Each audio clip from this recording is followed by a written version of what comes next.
Bring an end to airborne contaminants in your car with the new cabin filter from filterheads.com.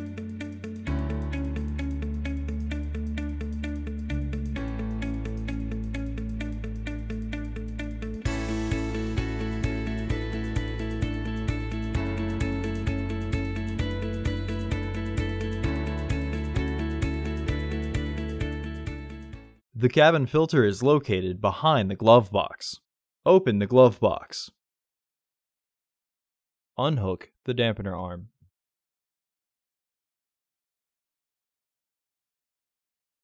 Push in on the sides of the glove box to release the stops and lower the glove box. Unclip both sides of the housing cover to remove it. Remove the old filter from the housing and clean out any debris inside.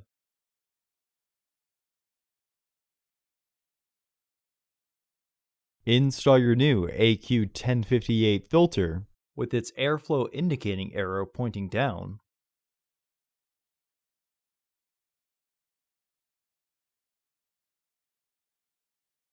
Reinstall the filter housing door.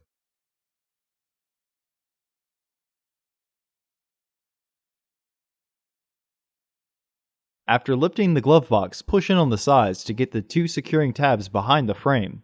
Reinstall the dampener arm. Close the glove box. Visit our website to order your filter to ensure that it fits.